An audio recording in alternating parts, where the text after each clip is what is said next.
Lawyer అసలు ఈ కేసును ఎలా తారుమారు చేయగలిగావయ్యా? అదే కదండి, అబద్ధాన్ని చెప్పనివ్వరు, అనుకున్నది మాత్రం చెప్పిస్తారు. త్వరలోనే పబ్లిక్ ప్రాసిక్యూటర్ కూడా కాబోతున్నారండి. ఇంతకీ ఏం చేసావో చెప్పలేదు. ఏముంది సార్, రాత్రి తన చెల్లిని కాపాడమంది. ఆమె వెళ్ళిన తర్వాత మన సీఏకి ఫోన్ చేశాను. అసలు మ్యాటర్ చెప్పాడు. ఆ తరువాత లాజిక్ అప్లై.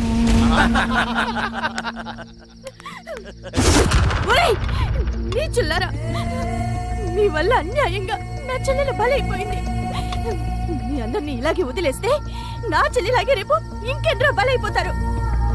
కోర్టులో మాకు న్యాయం జరగకపోయినా మహిళా సంఘాలను తీసుకొచ్చి మీ అందరికి శిక్ష పడేటట్టు నేను చేస్తాను.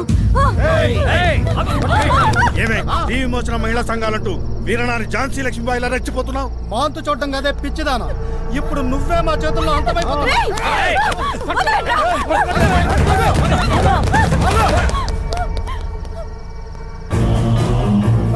రారా తను అంతు చూద్దాం. మీరు వెళ్ళండి.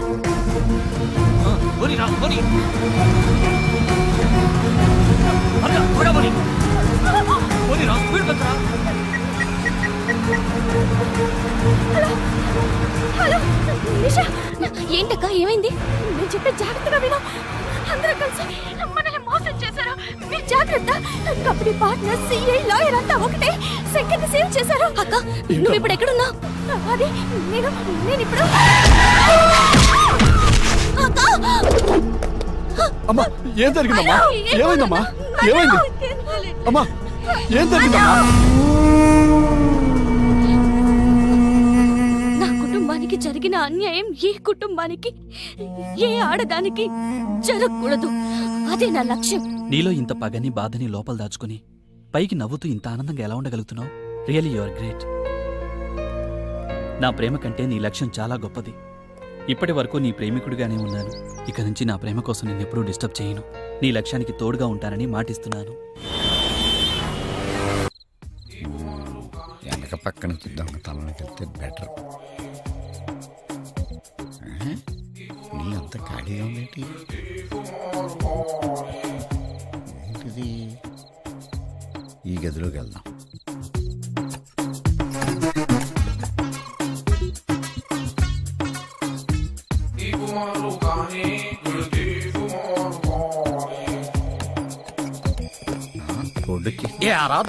దొరక్క ఈళ్ళే దొరికిందా నీకు?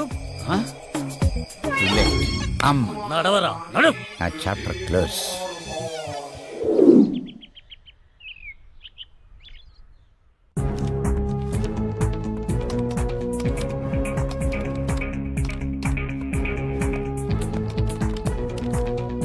Sir, photo sir.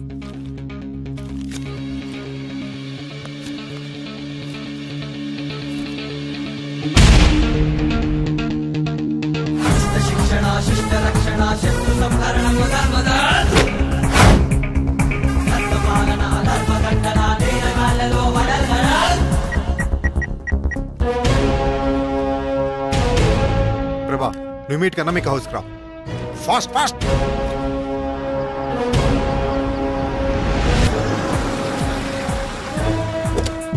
Good evening sir.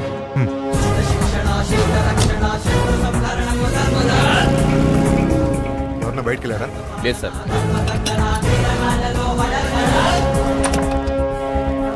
ఇల్లంతా సర్చ్ చేయండి. Okay sir. బయట డిఫరెంట్ సైజులో ఉన్న చెప్పులు ఎవరివి? మా రెండో అమ్మాయి నిషావి. తను ఇప్పుడు ఎక్కడుంది? మా అమ్మాయి గదిలో ఈ ఫోటో దొరికింది. ఈ అమ్మాయి ఏబీసీ కంపెనీలో ఎంప్లాయ్ కదా? అవును సార్. ఆ సీరియల్ కిల్లర్ నిషా అన్నమాట. అలేఖ్య కంపెనీ ఎండీలో ఒకరైన ప్రకాష్ రావు కొడుకు చేతిలో మోసపోయింది. అందుకే కోర్టులో ఆత్మహత్య చేసుకుంది. అది అడగడానికి వెళ్ళిన అనామికని వాళ్ళందరూ కలిసి ఏం చేశారు ఇప్పటి వరకు ఎవరికీ తెలీదు. తన కుటుంబానికి ద్రోహం చేసిన వారిని ఎవరిని వదిలిపెట్టకుండా నిషాని ఈ మటలన్నీ చేస్తుంది. సో నెక్స్ట్ టార్గెట్ శంకరే. ఇమీడియట్ కాల్ చేసి ఇన్ఫర్మేషన్ చెప్పు. సార్. మీరు డైల్ చేసిన నెంబర్ నాట్ రీచబుల్ సార్. మీ అమ్మాయిని సరెండర్ అవ్వమని చెప్పండి, తనకే మంచిది. కానిస్టేబుల్స్,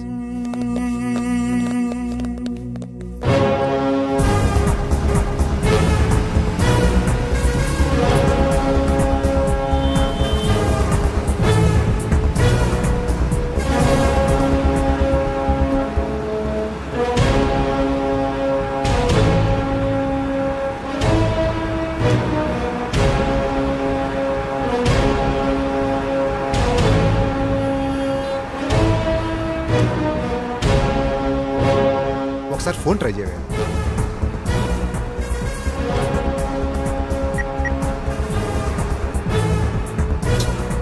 ఎక్కడున్నాడో వీడు.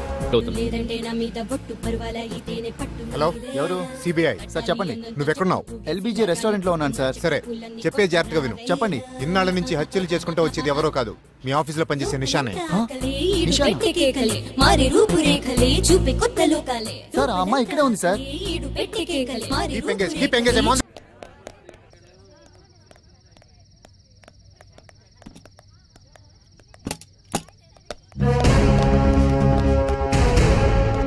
Miss Nisha, you're under arrest. Go, go, go, go. అగ్నిని మించిన వర్ణం అజ్ఞాతం, సంద్రం కన్నా రౌద్రం అజ్ఞాతం, శబ్దం పలికే శబ్దం అజ్ఞాతం, శ్మశానం కన్నా నిశ్శబ్దం ఈ అజ్ఞాతం.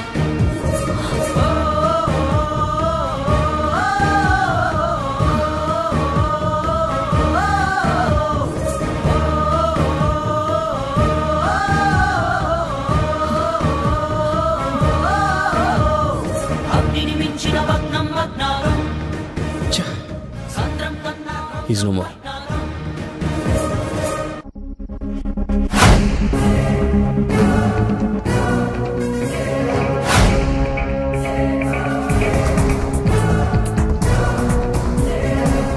పదండి.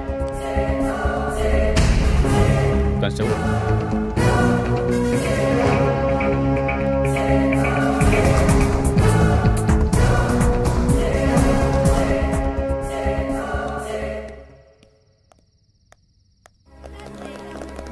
ఈ హత్యలు మీరు ఎందుకు చేయాల్సి వచ్చింది? ఆ శంకర్ ప్రేమ పేరుతో నా చెల్లెల్ని మోసం చేసి ఆమె చావుకి కారణమయ్యాడు. అంటే ఇంతకు ముందు జరిగిన హత్యలు కూడా? అవును, వాళ్ళందరినీ కూడా నేనే చంపాను. ఇలా ఎందుకు చేయాల్సి వచ్చింది? న్యాయం చేయాల్సిన వాళ్లే అన్యాయం చేస్తున్నప్పుడు అన్యాయానికి గురైన వాళ్లే న్యాయం చేసుకోవాల్సిన పరిస్థితి వచ్చింది. అందుకే. ఓకే, తప్పండి తప్పండి.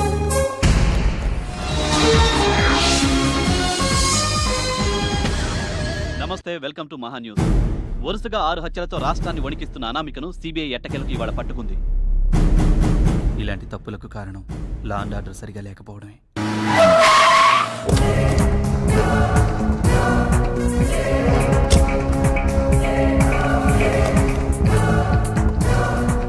అన్ని జాగ్రత్తగా చెక్ చేసుకోండి, లేకపోతే మనం కూర్చోడానికి సోఫాలు కూడా ఉండవు. Good morning sir. Hi Sriram, come in రా, కూర్చో. రాత్రి టీవీ చూశానయ్యా. ఆ అమ్మాయి అనామిక్ కదా? Yes sir. లైఫ్లో బాగా స్ట్రగుల్ ఫేస్ చేసినట్టుందా? అవును సార్. నాదో చిన్న రిక్వెస్ట్ సార్. అమ్మాయి ఫేస్ చేసిన స్ట్రగుల్స్ అన్ని సమాజానికి చెప్తే మంచిదని అనుకుంటున్నాను. ఆ కోర్టు ప్రొసీజర్స్ అన్ని కూడా లైవ్ టెలికాస్ట్ చేసి చూపిస్తే బాగుంటుందని నా అభిప్రాయం సార్. చాలా వచ్చినాయి. Okay, proceed. Thank you sir. Thank you so much.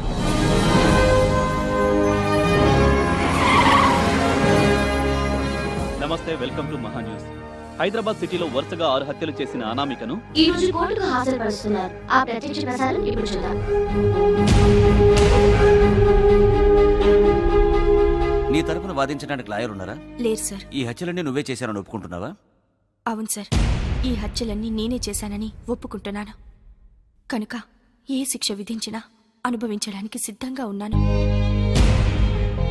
మీరు తీర్పిచ్చే ముందు కోర్టు వారికి నా ఆవేదన్ని చెప్పుకోవాలనుకుంటున్నాను సార్. Permission granted. సార్, ఈ సృష్టిలో ప్రతి జీవి తల్లి గర్భం నుండి భూమి మీద పడ్డాకే వాటి ఉనికి కోసం పోరాడతాయి. కానీ ఆడపిల్ల మాత్రం తల్లి గర్భంలో ఉన్నప్పటి నుంచే తన ఉనికి కోసం పోరాడాల్సి వస్తుంది.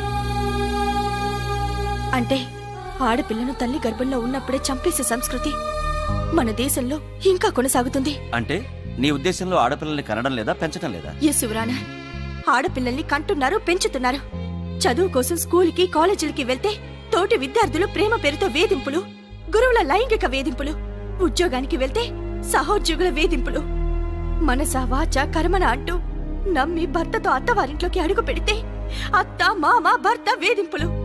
ఆడపిల్ల పుడితే ఆడవాళ్లే వేధిస్తుంటే ఆడపిల్లకి రక్షణ ఎక్కడుంది వ్రానా?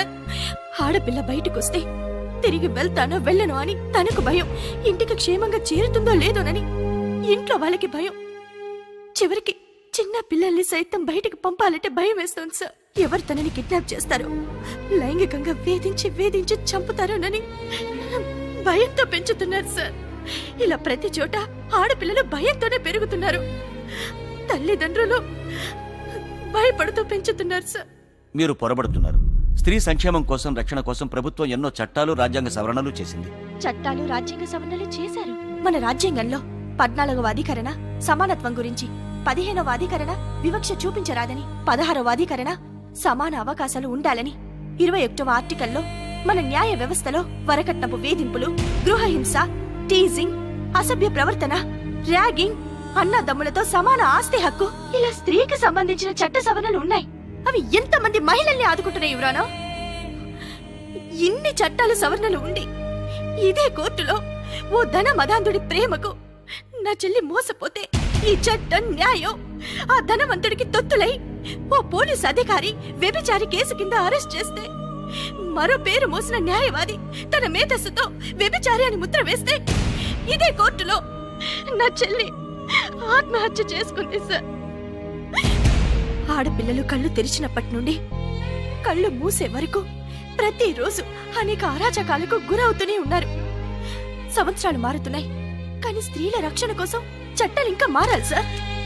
ఎక్కడ స్త్రీ పూజింపబడుతుందో అక్కడ సర్వదేవతలు ప్రసన్నం అవుతారు అని భగవద్గీతలో ఉంది. కానీ ఇక్కడ స్త్రీ పూజింపబడడం కాదు సార్, బాధించబడుతుంది. ఆడవారిలో ఎవరో ఒకరికి అన్యాయం జరిగినంత మాత్రాన మొత్తం వ్యవస్థనే తప్పు పట్టకూడదు. నిజమే యువరానా, నేను మొత్తం వ్యవస్థని తప్పు పట్టడం లేదు. ఆడవారిలో ఎవరికో ఒకరికి న్యాయం జరుగుతుంది, కానీ ఎక్కువ మందికి అన్యాయమే జరుగుతుంది. ఇప్పటికి కూడా కాలేజీల్లో ర్యాగింగ్ ఆగట్లేదు. యాసిడ్ దాడులు, కత్తిపోట్లు, లైంగిక వేధింపులు, వరకట్నపు చావులు, ఇన్ని వేధింపులు, సమస్యలు, చావులు ఎందుకు ఆగట్లేదు సార్? ఈ సమాజంలో స్త్రీని దేవత అంటూ పూజింపనవసరం లేదు, సాటి మనిషిగా గుర్తిస్తే చాలు. ప్రతి మహిళకు నేను చేసుకునే మనవి, నాటి స్త్రీ కంటే నేటి స్త్రీ సాధించిన ప్రగతి ఒక్కటే.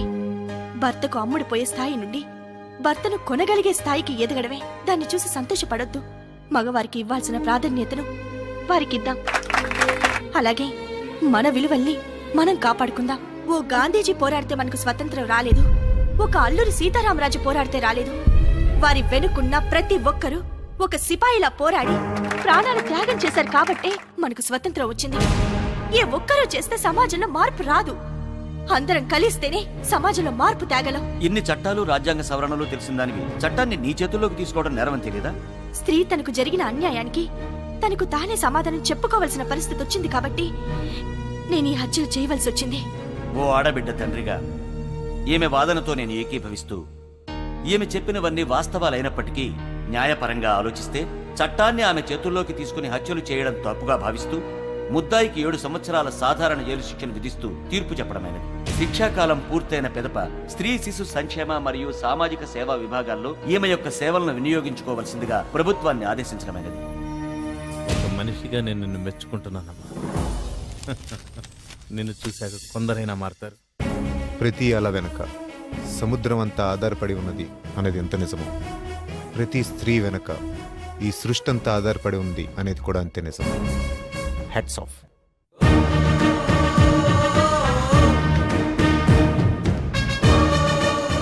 ఈ సమాజంలో ప్రతి స్త్రీ వెనక ఇంత ఆవేదన ఉందని ఈ వ్యవస్థకు తెలియజేశారు.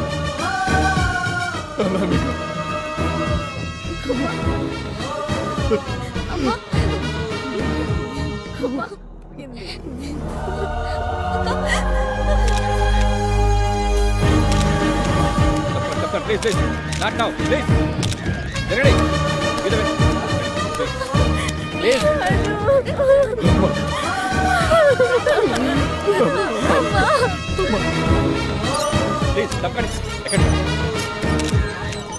చెప్తున్నా ఎంత కట్ట జరగడే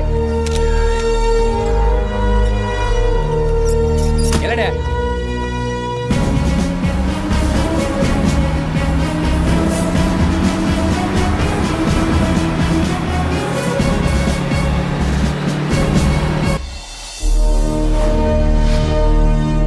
ఏమా నీకోసం మీ వాళ్ళు వచ్చారు.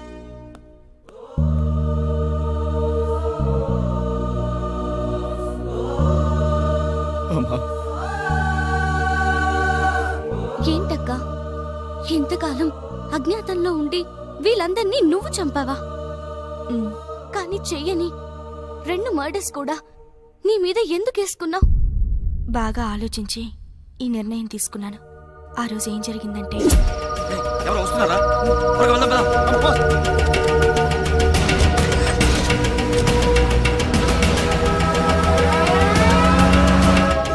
ఆ తర్వాత జోగారావుని చూశాను. అప్పటికే పగతో రగిలిపోతున్న నేను అతన్ని చంపేశాను. అలాగే పార్ట్నర్ రాజారాంని హాస్పిటల్లో నేనే చంపాను.